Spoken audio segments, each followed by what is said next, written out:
세계 역사에 보면 유명한 라이벌들이 있었어요. 여러분, 트로이 전쟁을 기억하실 겁니다. 트로이 전쟁에 보면 가장 유명한 전사 둘이 나오죠. 아킬레우스와 헥토르. 유명한 라이벌이었죠.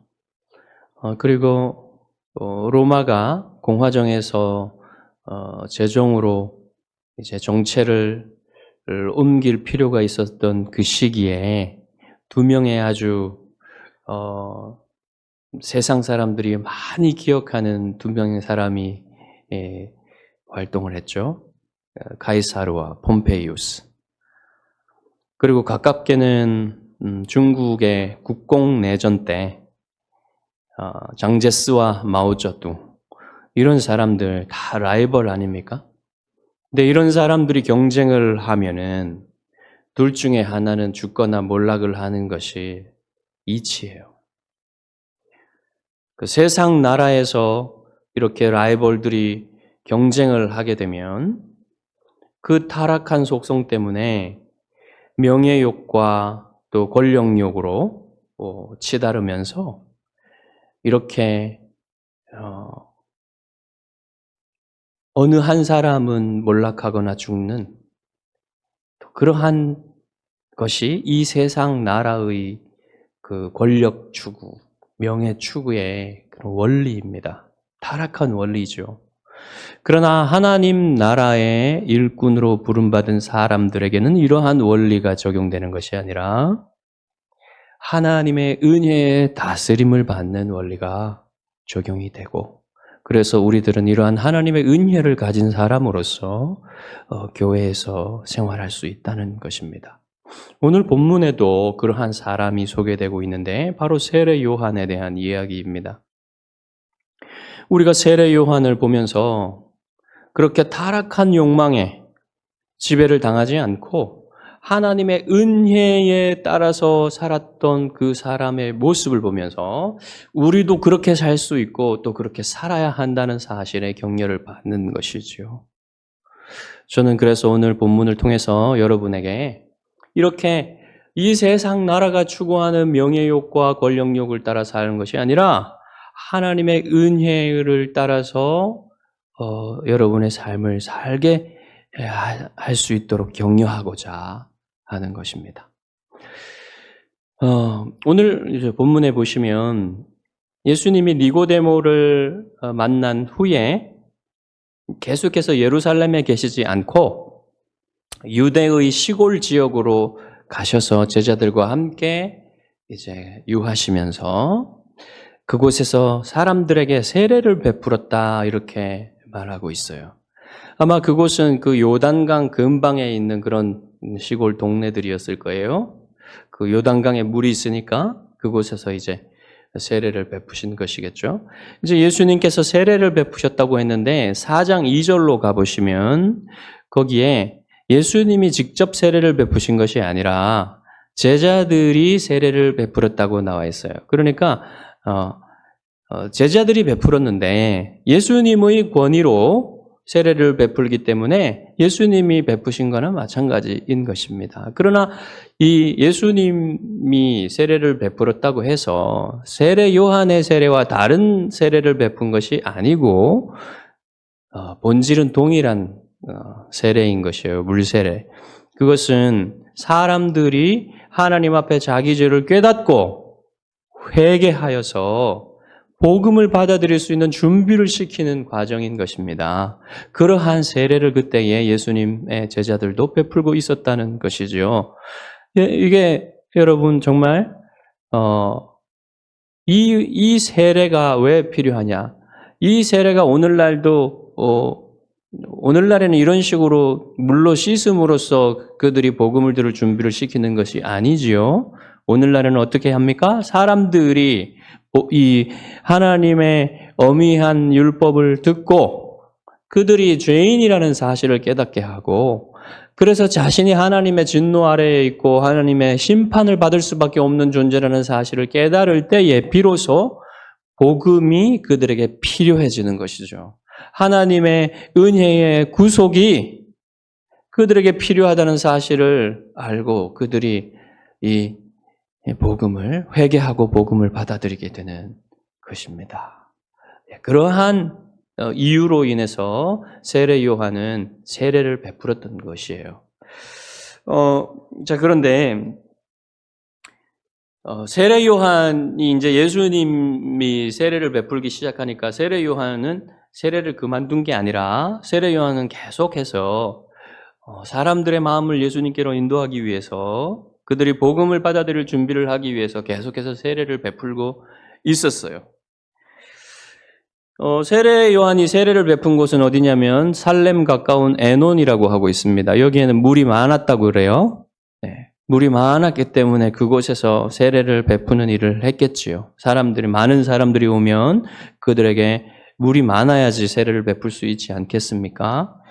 자, 그래서 여전히 많은 사람들이 세례 요한에게 와서 세례를 받고 있었습니다. 24절에 보시면 사도 요한이 뭐라고 그러냐면 세례 요한과 구별하기 위해서 제가 계속해서 사도 요한, 세례 요한 이러고 있어요. 성경에는 그냥 요한이라고 나옵니다. 다. 요한복음에는 사도 요한이 나오지 않죠, 이름이. 일부러 자기 자신의 이름을 가리는 겁니다. 이렇게 세례 요한과 사도 요한, 제가 이제 사도 요한이 이렇게 했습니다.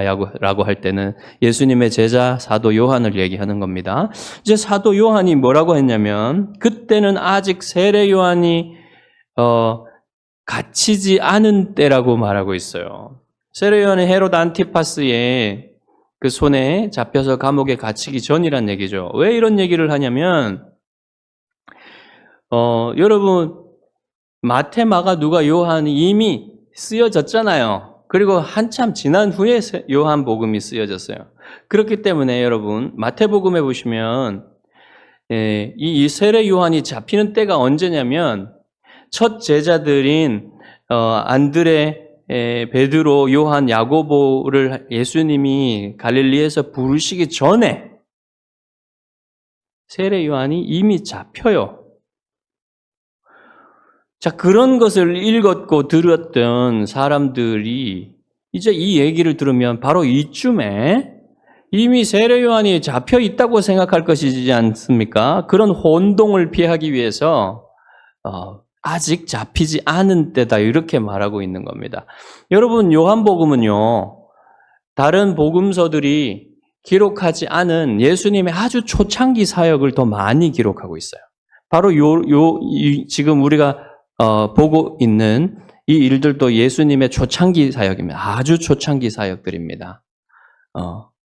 그래서 이 이야기를 했고요. 자, 이제 25절부터 본문의 본격적인 이야기가 시작되는 거예요. 세례 요한의 제자들과 한 유대인 사이에 논쟁이 일어났는데 무엇에 관한 논쟁이냐면 정결 예식에 관한 논쟁이었어요. 정결 예식 그건 여러분 레위기에서 여러분 배웠잖아요. 다 씻어야만 했어요. 음식을 먹기 전에 손도 씻어야 했고 이러한 것이 다 정결 예식입니다. 자, 그런데 여러분 그러면 이 유대인 세례 요한의 제자들과 논쟁을 하고 있던 이 유대인은 누굴까요? 누군지 안 나오기 때문에 모르지만 아마 바리새인 중에 한 사람이지 않았을까 그런 생각을 하게 돼요. 왜냐하면 바리새인들은 이 율법의 적용에 대해서 아주 관심이 많은 사람들이기 때문에 이 아마도 바리새인이 세례 요한의 제자들에게 와서 그런 얘기를 했을 것 같습니다. 너희 선생님이 베풀고 있는 이 세례가 지금 정결 예식의 법에 맞는 것이냐?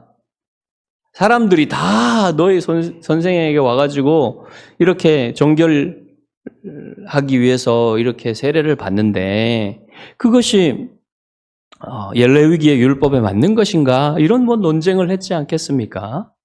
자, 그랬을 거예요. 그리고 사람들은 그 당시에 이 세례 요한이 베푸는 세례가 가장 좋은 정결 예식이다라고 인식을 하고 있었던 것이라고 우리가 생각해 볼 수가 있겠습니다. 자, 그래서 사람들이 많이 몰려와서 세례 요한한테 세례를 받은 것이라고 우리가 생각할 수 있겠죠. 자, 그런데 문제는 뭐냐면요. 이제 예수라는 인물이 혜성같이 나타나가지고 사람들이 이제 예수님에게 가가지고 더 많이 세례를 받는 거예요. 세례 요한이 베푸는 곳에 가서 세례 받는 사람보다 예수님이 베푸는 곳에 가서 세례 받는 사람들이 더 많아지는 겁니다. 그래서 바로 보시면 세례 요한의 제자들이 이 논쟁이 일어났을 때에 아무런 상관없는 것 같은 얘기를 선생님에게 하는 것이 아니라 바로 이러한 이유로 이 세례 얘기를 꺼낸 거예요.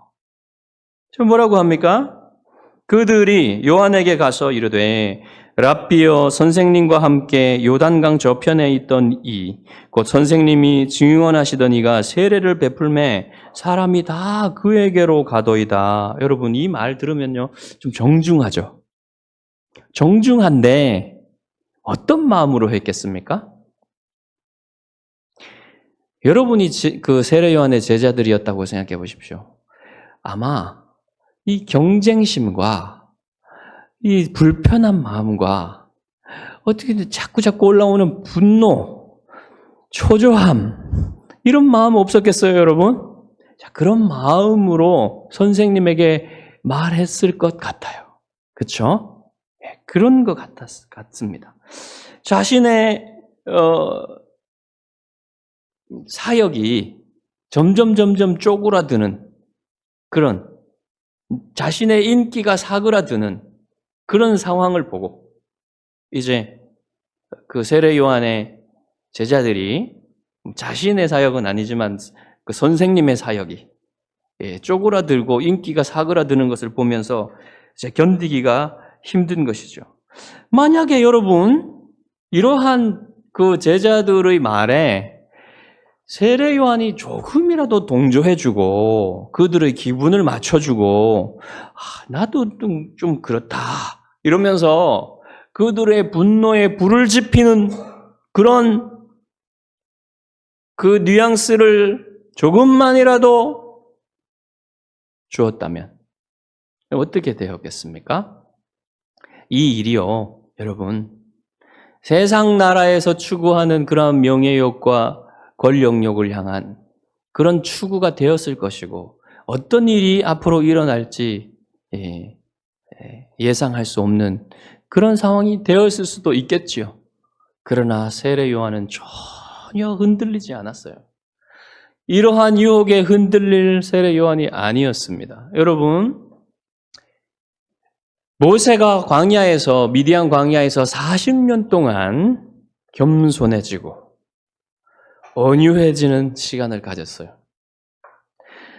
세례 요한도 여러분 유대 광야에서 홀로 하나님 앞에 자신을 훈련시키면서 자신을 내려놓고 욕망을 내려놓고 자기를 부인하고 하나님 앞에 아주 겸비해지는 시간을 가졌던 것입니다.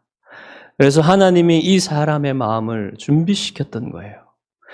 우리 주님의 길을 앞장서서 복음을 위해서 그 길을 예비하는 그 합당한 사람이 되도록 하나님이 세례 요한을 준비시켰던 것이에요. 그래서 여러분, 그는 예수님이 뭐라고 하셨습니까? 여자가 낳은 자 중에 가장 뛰어난 사람이다 라고 말하는 것이 여러분 바로 이런 데서 보여지는 것입니다. 그의 자기 부인과 그의 겸손이 정말 어떤 사람보다, 어떤 죄인들보다 더 뛰어났다는 거예요. 이런 데서 세례 요한이 빛나고 있는 것입니다. 자, 그런데 하지만 교회에는 세례 요한 같은 사람들만 있는 게 아니죠. 오히려 그렇지 않은 사람들이 더 많은 것입니다. 많은 사람들이 타락한 명예욕과 권력욕을 내려놓지 못하고 교회에 와서도 그런 것들을 추구하는 사람들이 있어요. 여러분, 교회에 와서도 자기의 체면 치레를 하고 자기의 체면이 하나님 영광보다 더 중요하고 명예욕을 발산하면서 또 권력욕을 발산하면서 사람들보다 자신이 높아지려 하고 올라가려 하는 것들을 추구하면서도 부끄러운 줄을 전혀 모르는 사람들이 교회 안에도 많이 있었던 사실을, 또 지금도 있다는 사실을 여러분 말하지 않아도 다 알지 않습니까? 여러분 오늘날도 그렇습니다. 교회의 역사를 보아도요, 교회의 가장 초창기부터, 초대교회부터 그런 일이 있었습니다. 여러분 사도 바울은 뭐라고 합니까? 사도 바울이 감옥에 갇혔을 때에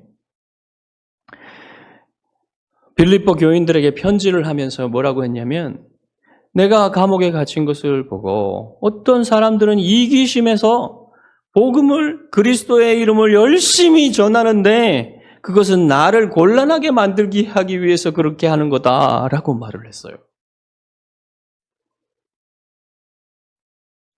그리스도의 이름을 전하는 데에도 그런 이기심이 발동할 수 있다는 겁니다.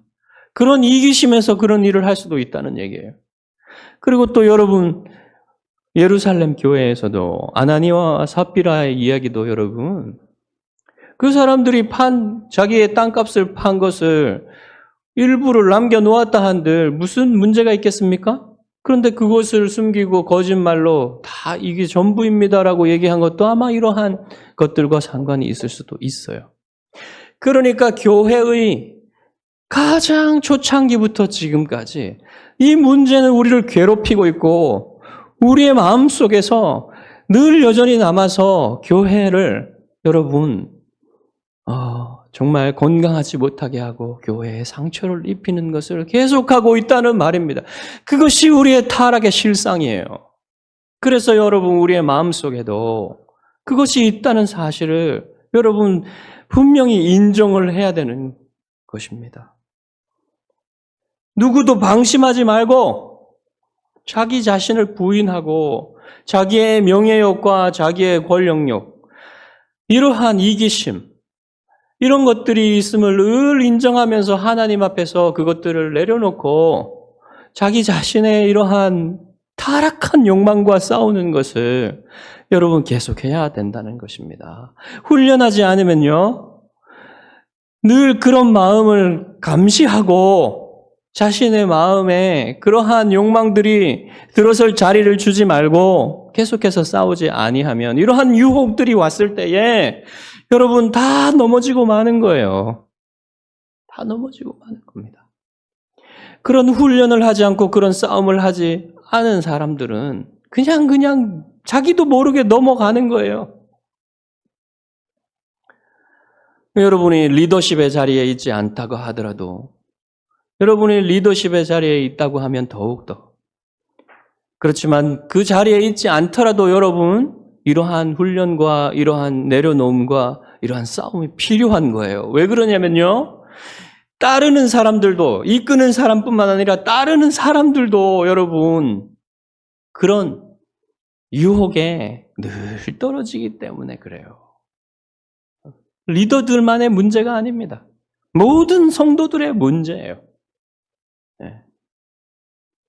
그래서 여러분 늘 자신의 마음속에도 이러한 문제가 있다는 사실, 이러한 타락한 욕망이 있다는 사실을 여러분 인정하시면서 교회 안에서 여러분이 계속해서 그런 이기심과 그런 자기 자신을 내려놓는 그러한 훈련과 마음을 갖기를 여러분 힘쓰시기 바랍니다.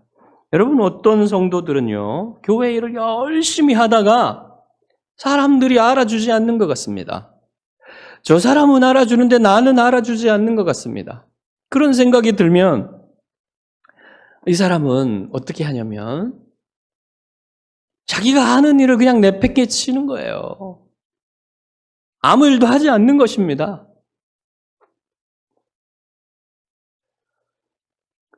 여러분 세례 요한은 그렇게 하지 않았어요. 세례 요한은 보십시오. 사람들이 점점 자기를 알아주지 않습니다. 점점 예수님의 인기가 높아지고 예수님에게로 더 많은 사람들이 갑니다. 그럼에도 불구하고 세례 요한은 계속 자기의 자리에서 자기의 일을 했어요. 왜요? 하나님이 맡겨주셨기 때문에, 그건 하나님이 맡겨주신 일이기 때문에 사람들이 알아주지 않아도 그 일을 하는 거예요. 하나님이 기억하시는 겁니다. 그것을 바라보면서 그 자리를 묵묵히 지키고 그 자리에서 일을 하는 거예요. 잘하고 못하고는 둘째 문제고요. 그 자리를 지키는 것이 하나님 앞에서 참으로 충성된 마음입니다. 여러분, 세례 요한은 제자들의 마음을 알았겠죠. 그렇지만 그들의 마음에 동조하지는 않았습니다. 그리고 제자들을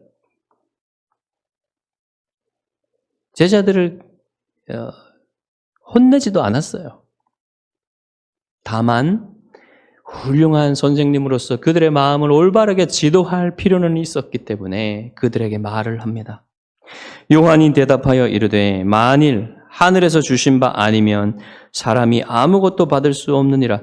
여러분, 지금 요한이 하는 말을 잘 보십시오. 이제 제자들의 마음을 진정시키고 있는 겁니다. 그리고는 아주 당연한 넓은 원리를 얘기하는 거예요. 하나님이 예수에게 주지 않았다면 예수가 그런 것들을 받을 수가 없고, 하나님이 주시지 않았다면 사람들이 그에게 갈 수가 없는 겁니다. 없다고 이렇게 제자들을 타이르면서 그들의 마음을 올바른 길로 인도해 주려고 지금 하고 있는 것이죠. 자신의 사역은 점점 사그라들고 줄어들고 예수님의 사역이, 예수님의 이름이 높아지는 것이 하나님이 하고 계신 일이라는 사실을 제자들에게 지금 알려주고 계시는 것입니다. 그리고 계속해서 제자들의 마음을 올바른 방향으로 인도하려고 말을 합니다. 내가 말한 바 나는 그리스도가 아니요 그의 앞에 보내심을 받은 자라고 한 것을 증언할 자는 너희니라. 지금 여러분, 요한이 없는 말 지어내서 하는 것 같습니까? 아주 진심으로 얘기하는 것 같습니까? 아주 꾸밈없이 얘기를 하고 있는 거예요. 나는 그리스도가 아니다. 여러분, 어떤 사람들은요, 자기를 낮추는 말을 할 때도요, 사람들이 그 말을 통해서 자기를 알아주기를 바라고 하는 사람들이 있습니다. 여러분, 그런 마음이요, 우리의 마음 속에 진짜 많아요.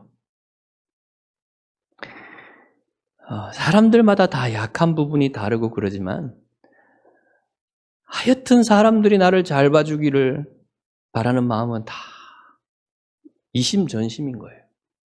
그래서 여러분, 그런 마음이 얼마든지 들 수 있는데 세례 요한은 그렇지 않았습니다. 세례 요한은 정말 자기가 그리스도가 아니라고 제자들에게 힘주어서 말하고 있고, 나는 그리스도의 길을 예비하기 위해서 보냄받은 자라고 다시 한번 말하면서 바로 너희들이 그것을 증언할 자다. 이렇게 다시 한번 그들이 해야 될 일을 알려주고 있는 거예요. 너희들은 그 일을 해야 돼. 여러분, 아마도 이렇게 제자들을 인도하였기 때문에 세례 요한의 제자들이 얼마나 있었는지 모르겠지만 그 중에 많은 사람들은 예수님을 믿지 않았겠어요?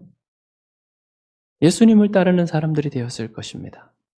이렇게 세례 요한은 자신이 보냄받은 그대로 자신의 임무를 잘 수행하여서 많은 사람들을 예수님께로 인도하는 일을 한 거예요. 지금도 그 일을 하고 있습니다, 세례 요한은. 우리가 사람들을 섬기는 일이 있죠. 우리는 계속해서 사람들을 섬겨야 됩니다. 그럴 때에도 이 세례 요한의 모범이 우리에게 도움이 돼요. 우리가 사람들을 섬길 때 자기가 사랑받기 위해서, 자기가 인정받기 위해서가 아니라 그의 마음을 예수님께로 인도하기 위해서, 그의 마음이 예수님을 사랑하게 하기 위해서 그를 섬긴다면 그것이 가장 좋은 섬김입니다, 여러분. 그렇게 하라는 거예요. 자, 요한이 제자들에게 이런 말을 할 때에 요한의 마음은 어땠을까요, 여러분? 요한의 마음이 어땠을까요? 자기도 기분이 나쁘고 자기도 뭔가 마음 한쪽에 불편하고 털털하고 허탈하고 이런 마음이 드는데 정말 마음에는 없지만 제자들에게 이렇게 이런 말을 해야 되니까 했을까요? 그게 아닙니다, 여러분. 그런 것과 전혀 상관이 없어요. 요한의 마음은. 29절과 30절에 요한의 마음이 어땠는지 분명하게 보여주는 얘기가 나와요. 뭐라고 하냐면 신부를 취하는 자는 신랑이나 서서 신랑의 음성을 듣는 친구가 크게 기뻐하나니 나는 이러한 기쁨으로 충만하였노라. 그는 흥하여야 하겠고 나는 쇠하여야 하리라. 여러분 지금 요한이 하는 비유를 잘 보십시오. 요한은 결혼식과 혼인 예식에서 혼인 예식의 모든 그 책임들을 도맡아서 하고 있는 가장 중요한 신랑의 친구의 역할에 대한 비유를 하고 있는 거예요. 여러분 그 당시에 그 유대인들의 결혼에서요. 가나의 혼인잔치에서도 얘기를 했지만 신랑이 가장 신뢰하는 좋은 친구에게 이러한 역할을 맡겼습니다. 이 신랑의 친구는요, 이 모든 것들을 다 자기가 책임을 지고 많은 역할을 감당을 해요. 그 중에서도 가장 중요한 그런 역할 중에 하나가 뭐냐면요, 이 친구는 당시의 치안이 오늘날과 같지 않아서 신부가 무슨 일을 당할 수도 있어요. 그래서 이 친구는요, 신부의 처소에서 신랑이 올 때까지, 다른 사람들이, 신랑이 아닌 다른 사람들이 옳지 못한 목적으로 신부에게 접근하는 것을 막는 역할을 해요. 그래서 오늘 여기 보시면 여러분, 뭐라고 합니까? 서서 신랑의 음성을 듣는 친구가 크게 기뻐한다 그랬죠. 이게 무슨 말입니까, 여러분? 서서 왜 신랑의 음성을 들어요? 신랑의 친구가.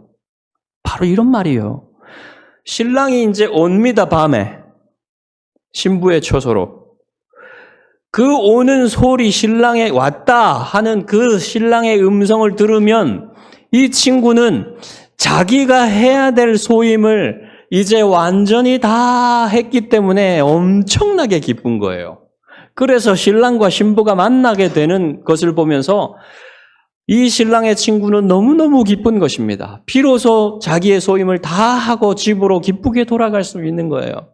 지금 세례 요한의 마음이 사람들이 예수님께로, 신랑이신 예수님께로 가는 그 신부들을 보는 그 신랑의 친구의 마음이 너무너무 기쁘단 말입니다. 나는 어떻다고 해요? 이러한 기쁨으로 충만하였노라. 세례 요한의 기쁨은 아시겠습니까, 여러분? 하나님이 자기에게 지정해 주신 그 일을 세례 요한은 완수하고 있다는 기쁨에 엄청난 기쁨으로 마음속으로부터 기뻐하면서 자기 제자들조차 예수님께로 인도하려고 하고 있는 거예요. 많은 사람들이 예수님에게 가서 예수님의 그 복을 받는 것이 너무너무 좋다. 너무너무 기쁘다. 이런 말을 하고 있는 것입니다. 여러분, 마지막으로 그는 흥하여야 하겠고 나는 쇠하여야 하리라 라고 자기 기쁨을 고백합니다. 제가 대학교 때 한 선배에게 아주 못 모르고 그 날뛰을 때 대학교 1학년 때 제 동국대 선배한테, CCC 동국대 선배한테 이런 말을 했어요. 순장님은 이제 저는 흥하고 순장님은 쇠하여야 할 때가 왔습니다. 그러니까 그 선배가 엄청난 충격을 받더라고요. 그 선배도 상주 사람인데 참, 정말 너무너무 부끄러웠어요. 저는 인생 내내 부끄러웠습니다. 그런 말을 한 것이. 세례 요한은 정반대의 말을 한 거예요. 여러분. 정말 기쁨으로 이 말을 한 것입니다. 여러분, 이것이 세례 요한과 예수님의 관계니까 이것이 당연하다고 여러분 생각하시겠죠? 그렇지만 여러분 생각해 보십시오. 여러분이 일상적인 교회의 관계, 여러분과 지체들의 관계, 또 교회 안의 관계에서 여러분 어떤 여러분의 지체가 이름이 높아지고 그가 높아지고 할 때 정말 하나님의 영광을 위해서 그 일을 기뻐하고 여러분이 정말로 기쁨으로 받아들일 수 있겠습니까? 그것이 하나님이 하시는 일이라고 받아들일 수 있겠습니까? 여러분이 정말로 인정할 수 없는 그런 사람들이 그렇게 되어도 여러분 받아들일 수 있겠습니까? 그런 것까지 포함해서 여러분 지금 주님은 여러분에게 그런 삶을 살라고 지금 요구하고 계시는 거고 격려하고 계시는 거예요. 그것이 정말 예수님이 여러분에게 바라시는 거고 하나님이 여러분에게 바라시는 그런 마음입니다. 여러분, 교회를 섬기며 하나님을 섬기는 사람들의 마음은 바로 이러한 마음이에요. 이러한 마음을 가지는 것이 하나님 나라의 일꾼의 필수적인 자세입니다. 이러한 자세를 가지지 않았다면 아직 그는 하나님을 제대로 섬기고 주의 교회를 제대로 섬길 자세가 준비되어 있지 않은 거예요. 여러분은 뭐 상관이 없을 수도 있겠지만 상관이 있을 수도 있습니다. 앞으로 우리 어린 친구들은. 여러분 하나님의 교회의 목회자로서 섬길 마음이 있다면, 그런 마음이 들었다면 여러분 마음속에 정말 이 세례 요한과 같은 마음, 정말 주님은 흥하여야 하겠고 나는 쇠하여야 하리라. 이런 마음, 자기 자신을 부인하고 정말 겸손히 주님의 영광을 위해서 일할 마음이 자기에게 있는가? 그 마음이 자기에게 발견되지 않는다면 아직 목회자가 될 그런 준비가 안 된 거예요. 전임 사역자들도 마찬가지입니다. 또 여러분 교회의 목회자를 청빙하는 사람들도 여러분 이것을 아주 중요하게 체크해야 됩니다. 이분은 정말로 그런 마음으로 하나님과 교회를 섬길 마음이 있는 사람인가? 이것을 어떠한 방법으로든지 점검을 해야 된다는 거예요. 다른 어떤 능력이나 이런 것들도 중요하지만 여러분 이 마음이 더 중요한 것입니다. 여러분 하나님의 나라에서 여러분이 이렇게 하나님을 섬길 때에 사람들이 알아주지 않는다고 슬퍼하지 마십시오.